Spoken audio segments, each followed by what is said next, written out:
When I settled down and started looking to learn about the game again, I got a few stray comments asking me to cover something called Hyperdive. At the time, I had exactly one point of reference for that term, this Blue Sky post by FLC. This is the most influential analyst in the history of competitive Splatoon, albeit a disengaged one, who does not appear to take the concept seriously at all. I also had a number of my own independent reservations, which we'll get into later on. I almost disregarded the subject altogether. But given my less rigorous upload schedule, I decided that I was in a position, unlike in the past, to take my time with it and give it a fair shot. If I'm going to call myself anything remotely resembling a scientist or a journalist, I owe the universe that much. The universe, in turn, gave me a wild ride, one that I'm strapping you into right now. Hope you don't get motion sickness. Good luck!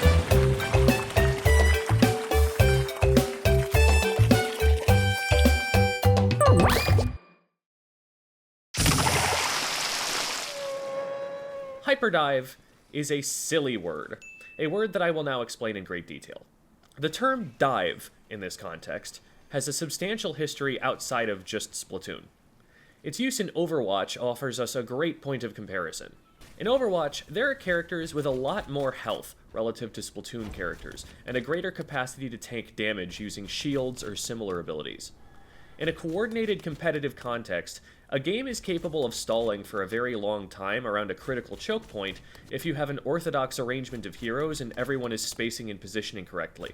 You can end up needing some sort of combination of ultimate abilities to break the stalemate, centralizing the game heavily around very short critical moments of execution on those abilities. A dive comp is where, instead of lining up on the battle lines and warring like gentlemen, one of the teams decides to make their monkey jump past the enemy front line and land on a squishy healer that's taking cover in the back of the team to commit war crimes. The hope is that this will throw the enemy team into disarray and buy their team enough of an advantage, having taken out the disproportionately valuable target, to win the rest of the scrappy fight that ensues from there. Even this is an oversimplification of the strategy. Ren has more experience with Overwatch, so he gave a better example than me that does the idea more justice. A dive comp will tend to feature more tactical heroes like Tracer, who has dashes and a teleport to her previous position, to bait out critical defensive abilities from key targets. For example, as he points out, quote, Ana has no mobility. If you can bait out her sleep dart, she becomes a dive target for mobile characters. The entire game plan is centered around getting that early pick due to a forced error, unquote. I really like the term dive for describing the high commitment nature of it. Diving, say, to catch a ball or something, is not something that you're going to get value out of doing consistently and repeatedly. You don't move across a football field faster by throwing yourself on the ground over and over again. You run normally, something you can sustain, right up until the point that you're in position and you just need one last burst to reach the pass being thrown, and then you lay yourself out there at the critical moment. When you lay yourself out, though, you are really doing every last thing you possibly physically can to make the play. Jumping headfirst into the middle of the enemy team is about the most crazy aggressive thing you can do. There is no state more committed, more all-in, more of an overwhelming dogpile than dive. The concept of adding the prefix hyper to this word, then, feels almost juvenile. It's like that kid you knew in elementary school who, faced with an opponent who had already invoked infinity, a number so vast and unbeatable that it's not even actually a number at all, counters with infinity plus 1. How does one dive more? You can't, by definition. Maybe it means trying to dive more often. Well, any dive comp is going to want to play as efficiently as possible, set up as soon as they can, so as not to give opponents time to react and prepare a defense. If anything, trying to dive more often than an optimally played dive comp means you're going to have less of a setup for the dive, that it's going to be less effective, less likely to hit the critical target, less overwhelming in the amount of resources brought to bear on that one spot, more likely to cause players to just go down having had no impact. Hyperdive is a brilliant word, a fact that I will also now explain in some detail. The thought process I've just walked us through, based solely on the meaning of a single word, has brought us to exactly what the hyperdive strategy is.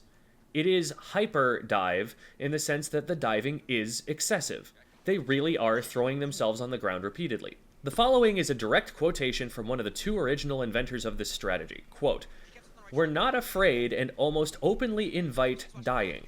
We skip over the steps of getting specials and playing to set things up, so it's very, very high risk, high reward." Unquote. It takes dive to the point that no one fight is as likely to be successful. There is a much lower chance of success in any one individual engagement. Hyperdive players don't take the time to set up very often at all, and instead they just throw themselves at you right away.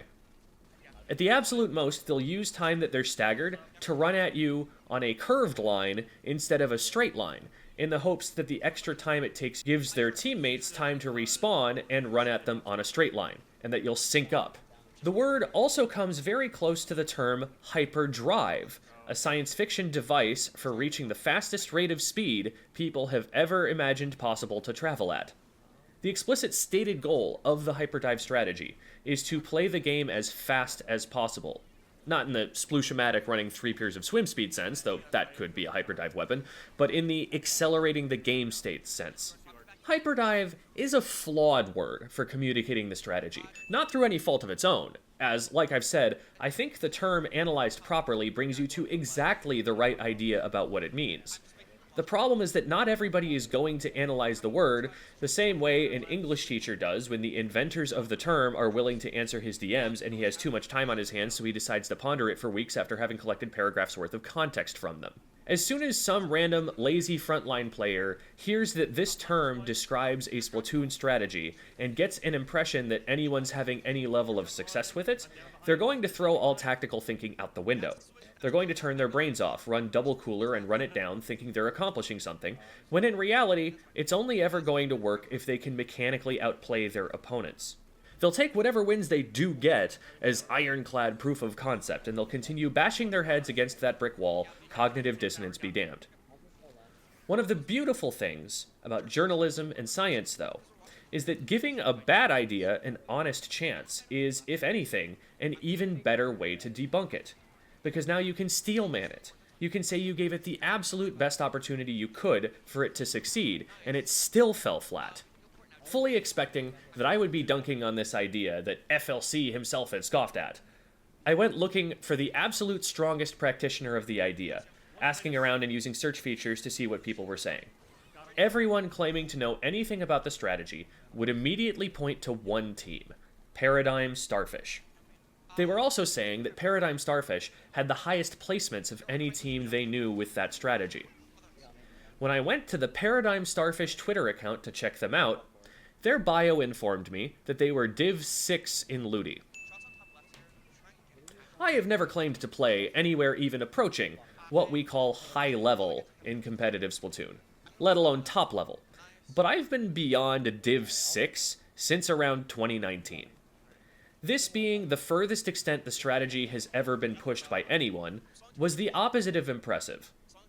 I was now interested in investigating the strategy not in the way that an aspiring competitive player scarfs down all the metagame knowledge they can find, always trying to rotate to the next big thing, but more in the insatiable, morbidly curious way that Jenny Nicholson becomes interested in the spectacular failure of a theme park. Evermore probably can't afford to hire me as a consultant, so the good news is I'm gonna do it pro bono.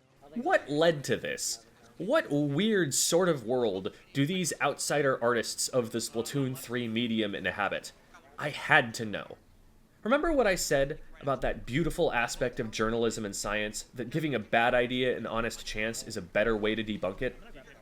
A big part of why that's so beautiful is that giving the idea an honest chance is the only way you're ever going to learn that it isn't actually as bad an idea as you thought it was.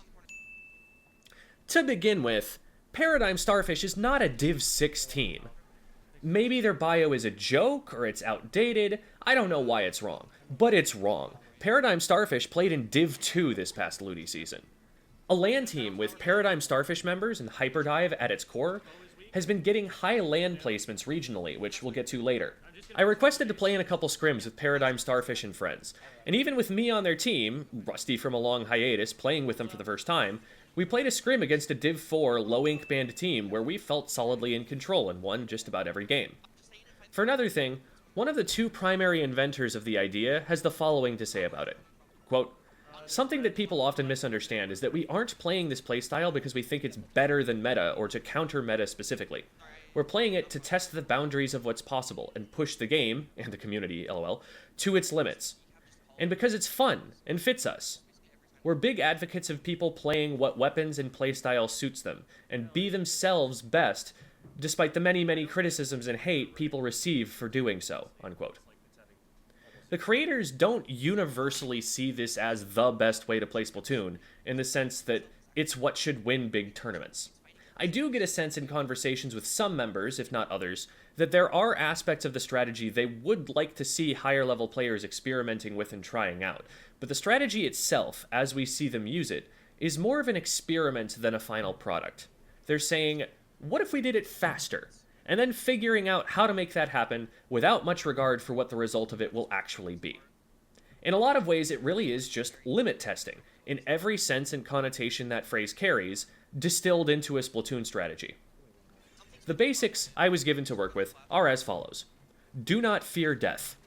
That fear makes you hesitate, and that hesitation makes you more likely to let your opponent's mistakes go unpunished. Even if you didn't splat someone before you went down, as long as there's someone to jump to still, you still have presence on the map, so keep going. They had to take time to splat you, time when they probably weren't playing the objective. Speaking of the objective, rush it and start it as soon as you are physically capable of doing it. Get someone on tower. If you get splatted, get on tower again. Get on tower again. I'm not kidding. Get the objective, now. You may have to fight for it, sure, but as soon as any obstacle to attacking the objective is removed, or even temporarily lets you scoot by, get the objective. Once you get the objective, then you're running ahead and taking space away from the enemy team and shoving and shoving and shoving forever, spawning and shoving more. If you lose the objective, shoving some other part of the map may still help you get it back, so not everyone always has to turn around, but getting the objective back is a huge priority. You often have different people taking different fights all over the place. That chaos is part of the challenge of fighting against it. No one player is ever designated as the objective player. Everyone is an aggressive weapon, so every weapon can push. Usually, whichever weapon is weakest at pushing rides the tower, but since that's not really a thing here, since everyone is always pushing, everyone is equally suited to ride tower or grab Rainmaker. There may be some niche situations to consider. Tent can bully people off the tower really effectively in retake situations. Shoot tower, just shoot tower. No, get off the tower, buddy. Nice. A junior is more likely to be able to contest paint output on the zone than a V-Blaster. But my default playstyle as an aggressive shooter player is to leave the Rainmaker carrying or tower riding to someone else, expecting that I'm needed on the front line. Playing with this team really forced me out of that habit. It is mind-bending to try and imagine which weapons work best for this strategy without actually playing it and finding out through trial and iteration. One of the best weapons for me, an aggressive splattershot player with K-Pro and K-Gal experience on this the most aggressive Splatoon team of all time, was the Splattershot Junior. See, part of what you need is the ability to do fast DPS, but part of what you need is also mobility. You can play the Splattershot Junior like an only slightly slower Splooshomatic, put down a lot of paint for yourself and incidentally your fellow divers while you go, and the Splat Bomb really does help set up quick fight opportunities without giving you as much downtime to refill the ink tank. It's one of the fastest playing weapons in the entire game if you play it in the Hyperdive style. It also gets Big Bubbler, which on top of offering essentially a protected beacon, turns the Junior into a credible threat in most matchups. It forces an opponent to get into the bubble, at which point the Junior's range disadvantage doesn't matter anymore and you need to be able to out-DPS a highly mobile spray shooter with a splat bomb and cover to hide behind. Weapons with fast one-shots like blasters are well liked. Paintbrush is great for being very consistent with its damage, being able to reliably trade anything it attacks first, and reliably splat line-of-sight weapons cleanly with its AoE damage. Tentombrella is incredible, because on top of having a one-shot, it's capable of keeping itself alive even when outnumbered, dramatically widening the window of time for teammates to reset after their many trips back to spawn. Most shooters struggle to pass the necessary DPS checks. A decav hitbox is way harder to miss when you're playing fast and not taking care to line things up, in comparison to something like a Splattershot Pro. Hyperdive players care less about specials than anyone else who has previously played in the history of Splatoon. It happened once or twice that I would end a game with more special output than the entire rest of the team combined. This isn't to say that they discount the value of specials when they have them, and they do think about which specials to take as a part of their comp decisions, but you must recall, these cephalopods do not fear death. Dying causes you to lose a lot of meter in your special gauge. You're just not going to get it very often, and you're not going to position yourself anywhere to use any of the slow ones. Big Bubbler is great, because it's a beacon that gets them back in faster, and it lets you take space you otherwise wouldn't be able to occupy without insta-dying.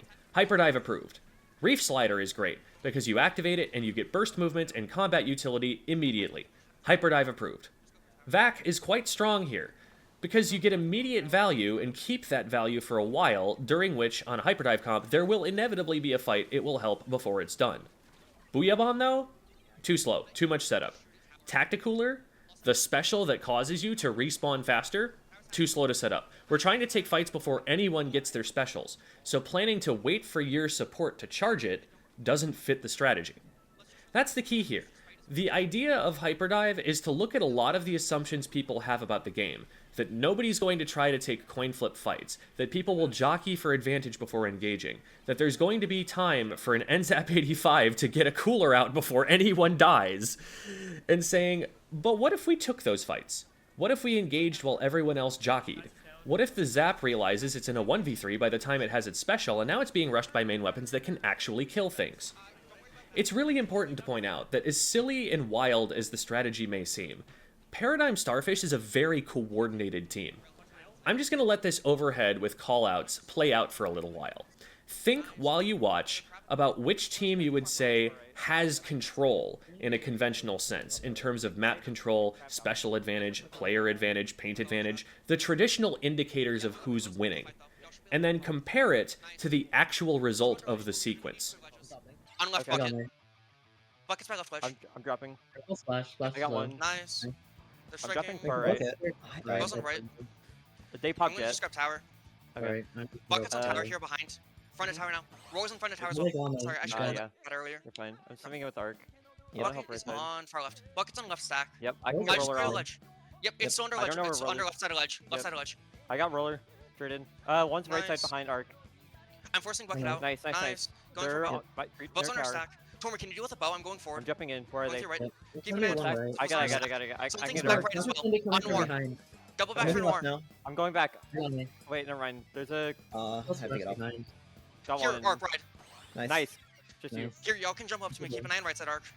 I'm farming back. I'm gonna see if I can trap with a back shot. I'm jumping in. One on rail. I'm There's one falling on back top. now. Yeah. There's two Okay. top left. I'll Tormi, watch I'm left, I'll forcing watch one to top left. I'm dead. That's fine. Okay. Tormi left. Yeah. Nice roller drop. I now. died. It's just your arc. Okay. Right till you die. Nice. Yep. Good lead.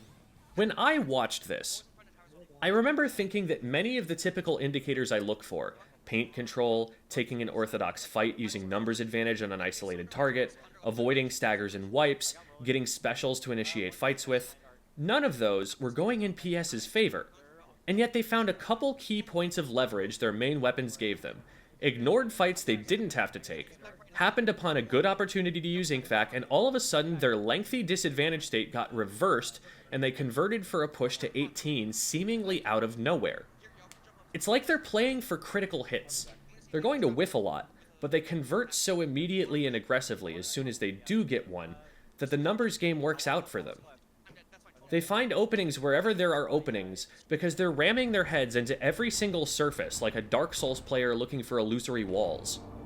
The only counter to Hyperdive is to shoot them. To shoot them faster than they shoot you. I just don't see any way around having to be able to do that. To quote Pika, quote, "It's such a raw mechanics check. If you can't kill them before Paintbrush swings twice, you will just lose," unquote. You also have to shoot them more often than they have to shoot you to get value. They will always play the objective as soon as they can, so you're not going to outmaneuver them to get there faster. You just have to shoot them off it and take it for yourself. Then you have to shoot them as they throw themselves at it. Again, from Pika, it, quote, "demands you watch all angles at all times," unquote. You can have all these cool plans about what special you want to start the fight with on rollout, but if that's your plan for the beginning of the game, you will not be the one to start the fight. They will start the fight. By the time you get your first special, either the fight has already happened without it, or you have surrendered mid-control and let them start with the objective, at which point you're now on the back foot. If you won that first fight, great job! You shot them, and now you have the special you would have had anyway for successfully shooting them, and therefore staying alive long enough to paint for it. If you lost the first fight, you either lost that first special, or you had less of an impact on the fight because you spent time charging it, and now you're trying to use it to stage a retake. You're on the back foot as a team, trying to avoid a stagger while being put under a lot of individual pressure. So the inevitable question arises, does Hyperdrive actually work? Obviously it works well enough to get a team to Div 2, but there are a lot of things that can get you to Div 2, and some of them won't get you to Div 1. To answer this, I went looking for footage of Hyperdive being played against strong opponents. This may not look like a match involving Paradigm Starfish, because it isn't, but it's a pickup involving Tormi, one of the primary inventors of the concept, and they are definitely playing the Hyperdive style. This LAN team has been consistently attending Texas-based events and placing high on the leaderboards playing this way. That said, it's at LANs. It's a lot easier to get an ideal team together when you're free to play from wherever you want. You'll get people in online tournaments playing from 4 different time zones. At a LAN, sometimes you have to make do with who you've got. Maybe this wasn't the most rigorous test of the style's capabilities. After all, it's not about how you place, it's about who you beat. Well, to win H-Town Splashdown number 5, our Hyperdivers, Siku got kicked out, were going to have to beat an all-star squad representing the rival Arizona event, Sunset Surge. It was a climactic grand finals against, granted, a pickup team, but still a fairly impressive final boss.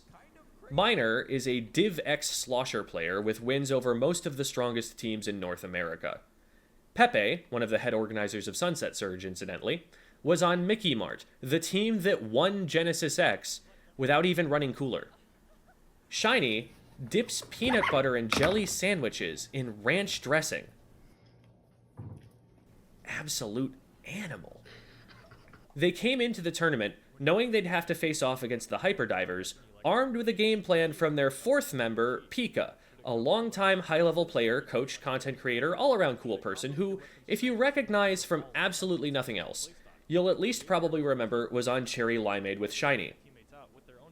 Pika had a lot of experience against the Hyperdive style going into this event, and he had a good idea of how to contest it. As Pepe put it, quote, "You just have to play differently, and Pika made sure we knew about it," unquote. Hyperdive does limit your options to a certain win condition. You have to just shoot them. The thing is, just shooting them is not necessarily a difficult thing to do. You know they're just going to run at you.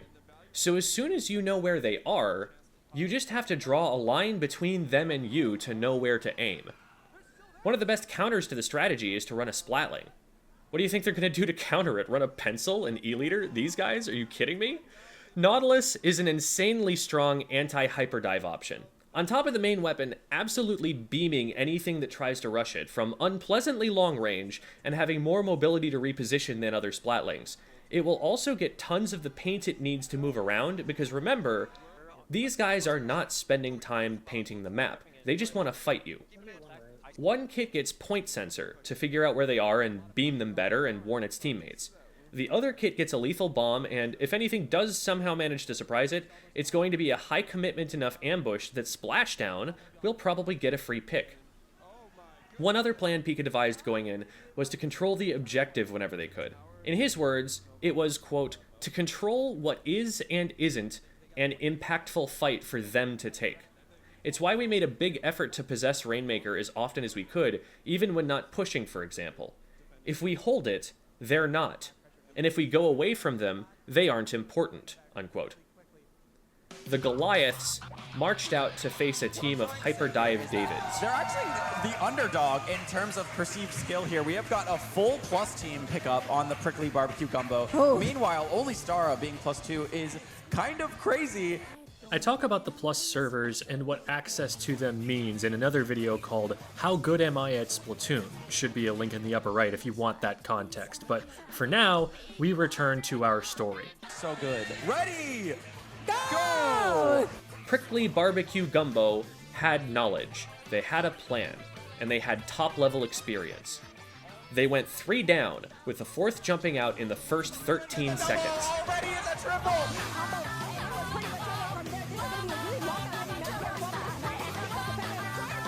Quick, we do see that splash out ready from Pika. Able to just that is hater behavior. Literal hater behavior.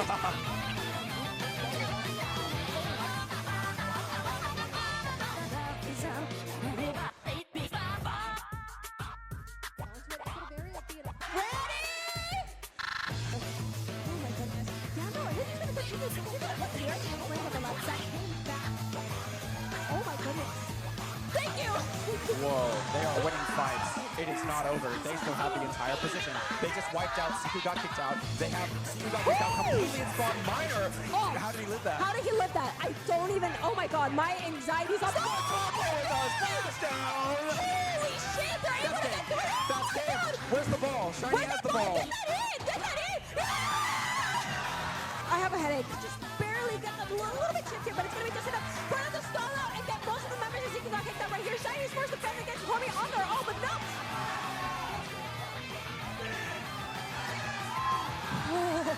They are calling themselves the better player out loud in this arena. This is going to be game! This is game! That's it! Berkeley maybe puts up with their game too! Moving on, but I think they might be getting jumps here. Tormi running out, unfortunately, getting picked up while they're at it. Go, Guapa! Get it, Guapa! Yes, Guapa gets all the way to 13! Yes, Guapa! By the way, they were only able to get it by 1 point, by the way. Put it in! Put it in! Put it in! That is game! That is game! Prickly BBQ Gumbo with the insane pop-off! You can tell that everybody in this room loves everybody else in this room, but also it's just a little bit rude that they started waving this Arizona flag at the Texas event right after they won. And I love that there's just a little bit of beef, just a little bit of a rivalry between the two. It's peak. Everything about this is so good. I love the crowd. It just makes you feel like